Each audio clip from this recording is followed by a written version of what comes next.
Pues es que él siempre dijo que él evangelizaba a través del séptimo arte.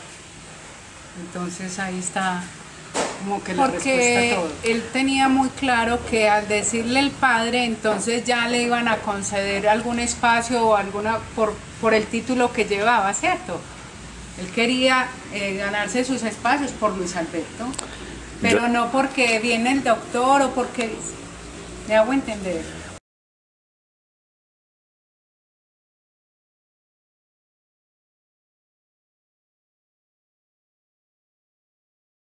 En Villa con San Juan.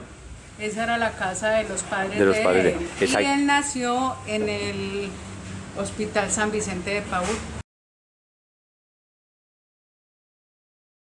Yo conocí a Luis Alberto Álvarez siendo yo profesor en el seminario menor que teníamos en La Estrella. Teníamos un seminario llamado Jesús Aníbal Gómez, lleva ese nombre por el mártir claretiano de la Revolución Española del 36. Allí conocí por primera vez a Luis Alberto, que ya un muchacho que había hecho todo el bachillerato, se encariñó con el proyecto claretiano y pidió el ingreso a la congregación. Era un hombre robusto, alto, pero con un corazón de niño. Él tenía una ternura, él gozaba con un animalito, un gatico, un niño pequeño. Él le podía dedicar 2 o 3 horas y para él era como algo contemplativo en su vida. Tenía eso de bueno, era muy ingenuo, él no tenía doblez en su mente, en su corazón, uno lo veía siempre transparente, nunca quiso hacerle daño a nadie. Yo no recuerdo nunca haber tenido, digamos, un contratiempo con otro compañero, no. Era un hombre tierno, pero con una claridad de mente extraordinaria y con una beta de artista, ¿no? Y enfocó esa beta de artista por el lado del cine. Era un crítico de cine que usted lo conoce mejor ya que yo.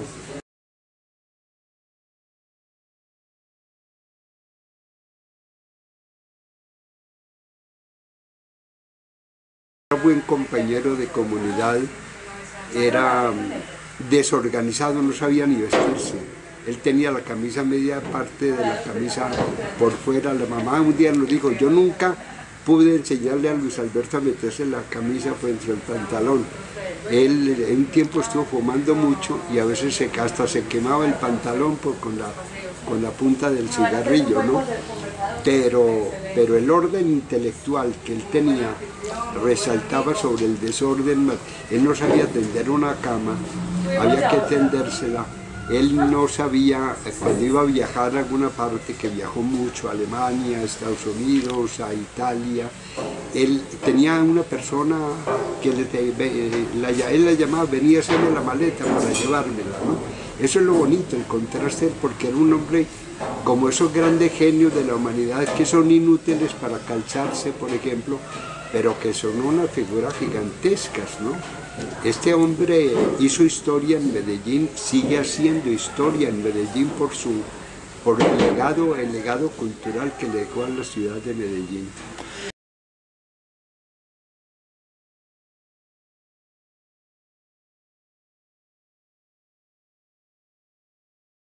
Decía, yo desde niño con mi papá y mi mamá iba al cine y ya de joven, de adulto, digamos, ya más independiente, él por su cuenta se iba a las salas de cine a ver una película. Y él mismo me decía, a veces me salía porque no me gustaba la película, yo no iba a perderle tiempo en un sillón a oscuras.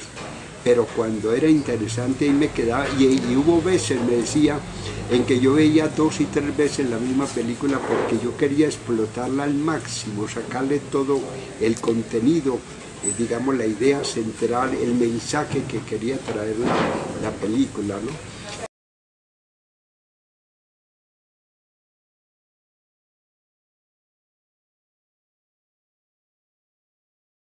los estudios académicos teológicos en Alemania y se ordenó, creo que en la misma Alemania o Roma, no creo que fue Alemania que se ordenó, hasta con una nota, digamos, un poco dolorosa, él me lo contaba, le llegó un telegrama, en ese tiempo los telegramas, porque no había ese internet, entonces él creyó que era de felicitación por su ordenación sacerdotal, cuando le decía murió tu hermana este día, el mismo día de la ordenación sacerdotal se le murió una hermana.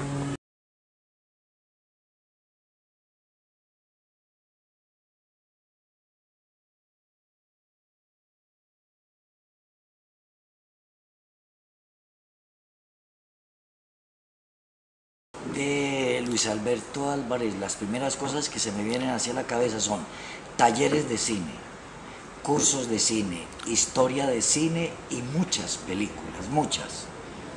Creo que yo nunca había visto tanto cine como cuando viví con Luis Alberto Álvarez, afortunadamente, en los 3 años últimos de mi carrera de teología. ¿A dónde vivió con él? Viví inicialmente con él en la casa de San Juan con Villa, arriba, donde empiezan las laderas de Medellín.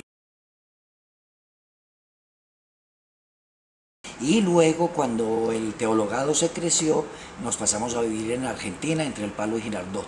Ahí terminé yo de vivir con el padre Luis Alberto Álvarez. ¿Cómo era un día común y corriente del padre? Vea, un día muy común y corriente. Se levantaba todos los días a hacer oración con nosotros, como éramos un grupito, una pequeña comunidad. En nuestro proyecto siempre la primera actividad que hacemos, después de un café, reunirnos a rezar, a orar. Normalmente oramos con los salmos, pero Luis Alberto era muy novedoso cuando le tocaba organizar o presidir a él las celebraciones. Con él, por ejemplo, me leí yo todo el documento, el libro que escribió Dietrich Bonhoeffer, que es un gran teólogo protestante alemán, sobre la vida comunitaria. Luis Alberto Álvarez fue formado teológicamente en Alemania, y entonces, porque él hizo toda su carrera de teología en Alemania y en Italia, y entonces desde esa perspectiva él nos conectó mucho con el pensamiento y la teología alemana. Después bajamos a desayunar, como todos se acordarán de Luis Alberto Álvarez, el abundantísimo y grande, que tenía también un corazón muy grande, comía muy opíparamente, siempre se comía 2 o 3 huevos, una buena taza de café, muchas tostadas, y lo que quedaba en la mesa, él daba cuenta de eso. De ahí su gran volumen y el gran cuidado que había que tener con él para que se cuidara en la salud, sobre todo en los últimos años. Y luego él se dedicaba a revisar textos, a leer, a traducir, sea del alemán, del italiano o del francés, traducir artículos para que le servían de material para sus comentarios, sus críticas, para hacer las recensiones de las películas. Estaba siempre pendiente de las últimas novedades a nivel literario y académico desde el séptimo arte, y se dedicaba a ver muchas películas. Tenía prácticamente su teatro en casa, y desde ahí, con los medios de comunicación que empezaban a utilizar el CD-ROM y otros medios, empezaba a ver películas, veía muchas películas.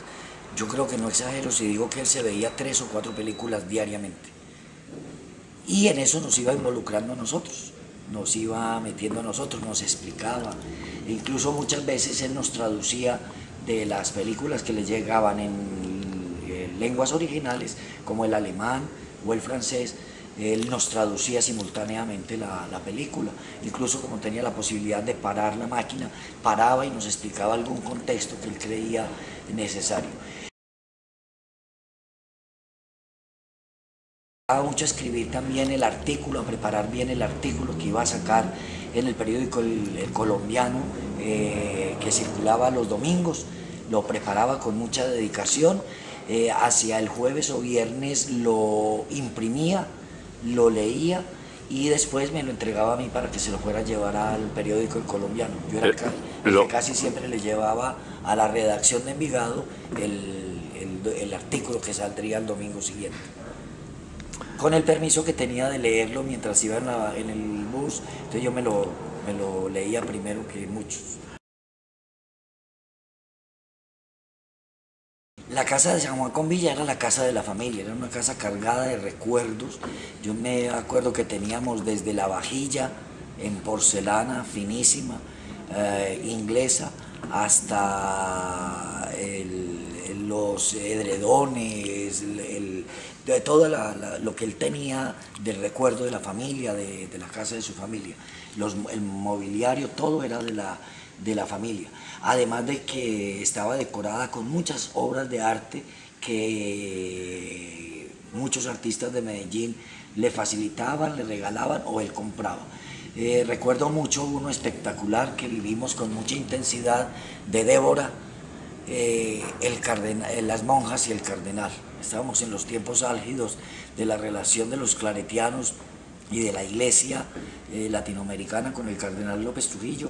Ese cuadro era emblemático porque era la relación que había tensionante. Entonces me acuerdo que estaba el original de Débora allá en una de las habitaciones nuestras.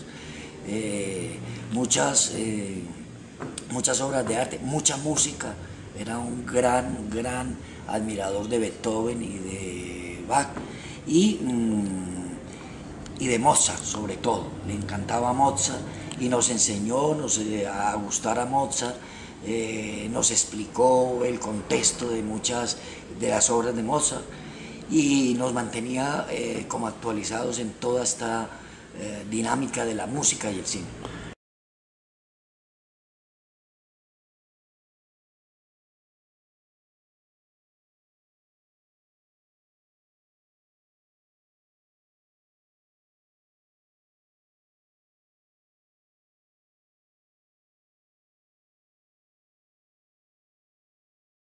Pero Luis Alberto tenía una preferencia por ciertos autores, como por ejemplo, yo te puedo decir, Rossellini le encantaba, Tarkovsky también lo sorprendió, Bresson también, Kurosawa también le gustaba mucho. Baida también le gustaba. Andrzej Wajda también, aunque es simpático porque Luis Alberto con el cine político fue un poco distante, ¿no? Más bien crítico, por eso tenía ciertas reticencias con cierto cine latinoamericano también. Pero, por ejemplo, en Latinoamericana le gustaba Glauber Rocha y por supuesto en el cine colombiano Víctor Gaviria, porque